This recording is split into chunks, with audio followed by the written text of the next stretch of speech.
हमने इसमें अभी तक 3 एंट्री को हमने समझ लिया। इसके बाद हम एक नेक्स्ट एंट्री को समझते हैं, यानी कि branch expenses paid by head office. यदि हेड ऑफिस द्वारा ब्रांच के कोई भी एक्सपेंसेस हैं वो पेड हेड ऑफिस द्वारा किए जाते हैं, तो उसकी एंट्री में यही बनती है कि ब्रांच अकाउंट डेबिट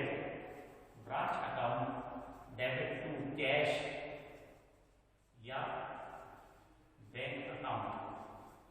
एक एंट्री कंप्लीट होती है हमारी branch account debit to cash account. यदि मैं आपसे बोलूं कि अगर मान लो कि हेड ऑफिस द्वारा कुछ सैलरी पे की गई, तो हम यहाँ पर salary account debit to cash नहीं करेंगे। क्यों? क्योंकि हम जानते हैं कि हम उस पर्टिकुलर ब्रांच के लिए खर्चा कर रहे हैं, तो हम उस ब्रांच से या ब्रांच के एक्सपेंसेस में उसको ऐड करेंगे, ताकि हमें पता लगे बाद में कि हमारे पास नेट प्रॉफिट या लॉस उस ब्रांच से कितना हुआ। तो हम उसको सैलरी अकाउंट को डेबिट ना करते हुए हम क्या करेंगे, branch account debit to cash या बैंक अकाउंट करेंगे, और इस तरह से एंट्री कंप्लीट होती है branch account debit to cash या बैंक अकाउंट। नेक्स्ट बात करते हैं कैश रिसीव्ड फ्रॉम ब्रांच। अब जब ब्रांच को माल भेज दिया जाता तो ब्रांच द्वारा उस माल को सेल किया जाता और डेली के डेली वो उस पैसे को हेड ऑफिस को ट्रांसफर करता है। और जब वो हेड ऑफिस को ट्रांसफर करेगा, यानी कि वो सारा पैसा हेड ऑफिस के पास आया, तो ये बात क्लियर हो गई कि जैसे ही पैसा उसके पास आया तो वो सबसे पहले क्या करेगा, बैंक या कैश अकाउंट डेबिट करेगा। बैंक या कैश अकाउंट डेबिट। और जिस भी ब्रांच से आ रहा, चाहे वो आगरा ब्रांच हो, अजमेर ब्रांच हो, यानी कि जिस भी जगह की ब्रांच है या जो कुछ उसका नाम रखा हुआ है, तो उसको क्रेडिट कर देगा, यानी टू ब्रांच अकाउंट। तो इस तरह से ये एंट्री कंप्लीट होती है कैश का रिसीव फ्रॉम ब्रांच के लिए bank account debit to branch account. तो इस तरह से पैसा आ गया इनके पास। अब एक एंट्री और समझते हैं यहाँ पर। जिस तरह से हमने एक पहली एंट्री करी यहाँ पर कि ओपनिंग बैलेंस ऑफ असेट्स, यानी कि branch account debit to fix assets to branch debtors to branch petty cash expenses account. इसी तरह से इनके क्लोजिंग बैलेंस भी वर्ष के अंत में रहते हैं, तो हम इसकी एंट्री करेंगे ताकि हमें पता लगे कि इस ब्रांच से हमारे पास अभी भी इतना बैलेंस इनके पास रखा हुआ है। और वो एंट्री क्या बनेगी हमारी, देखिए, fixed assets account debit, branch debtors हैं तो branch debtors account debit, branch petty cash account debit to. अभी किसके हैं, कौन सी ब्रांच के हैं, उस ब्रांच को हमें क्रेडिट कर देंगे। यानी कि ये जो एंट्री की गई है पहली, इसी का हम एक रिवर्स एंट्री करते हैं ताकि हमारे पास के क्लोजिंग बैलेंस आ जाए to branch account, branch account. इस तरह से कंप्लीट होती है। अब जब हमने जितना माल भेजा, जो भी खर्चे हुए, जितना पैसा हमारे पास आ गया, जितना बैलेंस रह गया, इसके बाद में हम प्रॉफिट या लॉस की गणना करते हैं, उस अकाउंट के बैलेंस निकालते हैं, जिससे हमें पता लगता है कि इसको प्रॉफिट हुआ है इस ब्रांच से या लॉस हुआ है। तो देखिए, यदि प्रॉफिट की कंडीशन बने, यानी कि ब्रांच से यदि हमें प्रॉफिट हो रहा है, तो हमें पता है कि उसका डेबिट बैलेंस हुआ, यानी कि हमने उसको जितना भेजा उसने उससे हमारे को ज्यादा कमा के दिए, यानी कि उसकी क्रेडिट का टोटल ज्यादा आ रहा होगा और डेबिट का टोटल कम आ रहा होगा। अगर इसकी लेजर पोस्टिंग करेंगे तो ये बात हमें समझ में आएगी।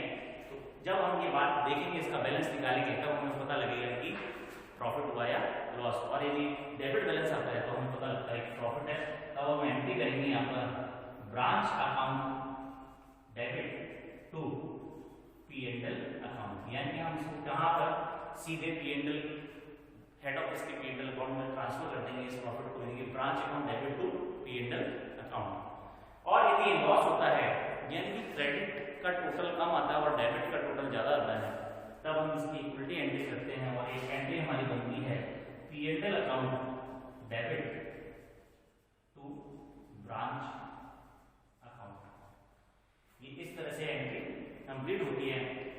अब एक एंट्री और हमें मिली थी इसके अंदर, जब गुड्स सप्लाई किया जाता है हेड ऑफिस द्वारा ब्रांच को, तो कुछ यदि गुड्स डिफेक्टिव हो जाता है या कुछ रिटर्न कर दिया जाता है हेड ऑफिस के द्वारा, ब्रांच के द्वारा, तब हम इसकी रिटर्न एंट्री करते हैं कि जितना मान लो कि यहाँ पर 10,000 का गुड्स भेजा, लेकिन 2,000 का खराब निकल गया, तो हम इसको वापस हेड ऑफिस को ट्रांसफर कर देंगे इस गुड्स को। तो इसकी जस्ट एक रिटर्न एंट्री हम करेंगे यहाँ पर, यानी कि ये एंट्री हमारी बनेगी गुड्स सेंड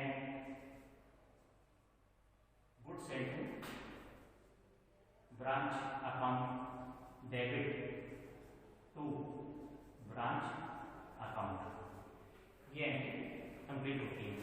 अब एक इसमें एक बात और आती है निकल के कि यदि बैड डेट्स हो जाए तो हेड ऑफिस की एंट्री करेगा, तब उसकी कोई एंट्री नहीं होगी। मैं इसको इसके नोट्स में लिख दूंगा, आप उसको उतार लेना। मैं अभी फिलहाल आपको समझाने के लिए बता रहा हूँ इस चीज को।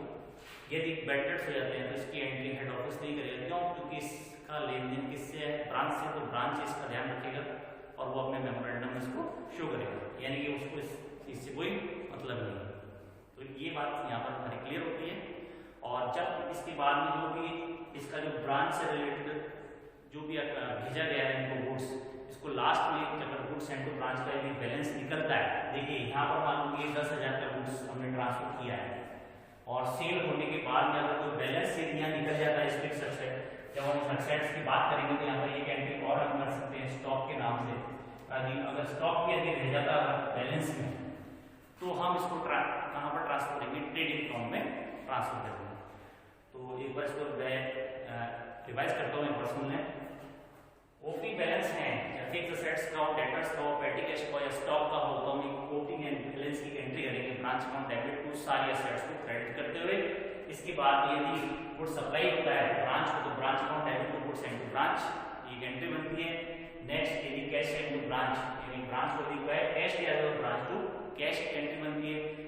यदि कोई भी एक्सपेंसेस पेड करने के लिए पैसा दिया जाता है तो हम पर्टिकुलर एक्सपेंसेस के नाम से एंट्री करके केवल ब्रांच को डेबिट करेंगे और कैश को क्रेडिट करेंगे। यानी कि ये दो एंट्री सेम तरीके से होती है लेकिन इनका मतलब थोड़ा अलग अलग हो जाता है। इसके बाद ये रिसीव होता है हमारे पास ब्रांच से कोई पैसा, उसने जो भी सेल किया है तब हम एंट्री करेंगे bank account debit to branch account. और क्लोजिंग बैलेंस निकालने के लिए सभी के हम क्लोजिंग बैलेंस जो है उनको डेबिट कर देंगे और ब्रांच को क्रेडिट कर देंगे। यानी हमें पता लग जाएगा इस ब्रांच के पास अभी इतना असेट्स है जिसको हम आगे जनरल बैलेंस शीट के अंदर लेके जाएंगे। नेक्स्ट यदि प्रॉफिट या लॉस होता है उस ब्रांच से तब ये दो तरह की एंट्री बनती है। प्रॉफिट में डेबिट बैलेंस निकलता है तब एंट्री करते हैं ब्रांच टू P&L अकाउंट, ठीक है। और यदि लॉस होता है तो P&L टू ब्रांच अकाउंट करते हैं। और एक एंट्री ये है कि यदि कोई गुड्स भेजा गया है और उसको रिटर्न कर दिया गया है ब्रांच के द्वारा तब हम एंट्री करेंगे goods send to branch account. अब इसको इसी अकाउंट को जो ओपन यहाँ पर किया है goods send to branch account, same इसी अकाउंट को हम यहाँ पर क्या करेंगे? यहाँ पर डेबिट करेंगे ताकि हमें बैलेंस पता लग जाए कि हमारे पास हेड ऑफिस से कितना गुड्स रखा हुआ है।